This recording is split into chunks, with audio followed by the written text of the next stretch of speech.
My name is Wayne Martin, and I'm the executive director of the North Carolina Arts Foundation.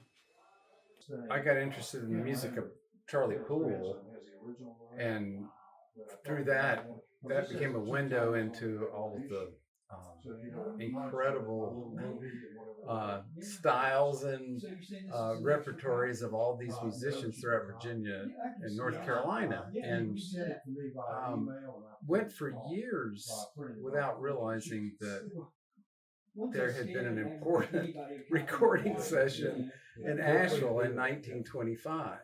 It just was the knowledge of that had been, to a certain extent, lost, and the recordings had never been gathered. So when through Tony Russell, really the music historian, great music historian in England, I began to understand that this session was as important as potentially as Bristol, which has been branded as the birthplace of country music. But this was 2 years before, and some of the same musicians performed. It was overseen by Ralph Peer, and it had a lot of significance in the creation of this, what we now know as commercial country music. So it felt like it was really important to get these recordings back out so that the people of the Southern Appalachians, Western North Carolina, Southwestern Virginia could have them and understand the context out of which they came, the people who played them, the communities they were from. And so to me, it's a fantastic educational project. My favorite songs from the sessions would have to include, or tunes would have to include, Dedrick Harris's Cackling Hen, which was so, when I first heard it, so enchanting is not the right word. It was sort of poignant. It's beautifully played. It's not the kind of the showpiece version of Cackling Hen. It's kind of, to my mind, it was a deeper interpretation of it, coming from, I'm not exactly sure where. I mean, I was intrigued by that, and still am. So that will definitely be on the reissue, Cackling Hen by Dedrick Harris. Devil in the Woodpile is really interesting. It's a well-played fiddle tune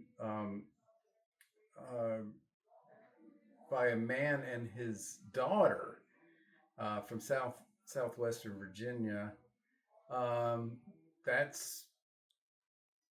That should be on there. The Kelly Harrell songs, his version of Old 97 is the most complete version, most descriptive version there is. So that would be another choice. And of course, the Emmett Miller's Lovesick Blues. I mean, it's a classic. So I mean, it's where that recording was first made, that became the one that eventually made its way to Hank Williams and that version, and Hank made it famous, of course.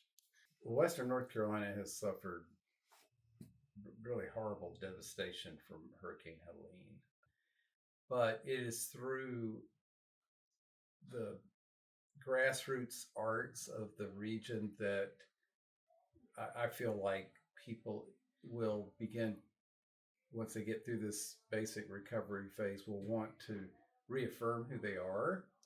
And this project, the historic Asheville Sessions, is a real opportunity to celebrate the music traditions of the region and the people who created that music and are still, their descendants and others are still creating that music. It's who in a sense, who they are as a people. It gives them strength, and it will help them heal from what the trauma of what they're going through now.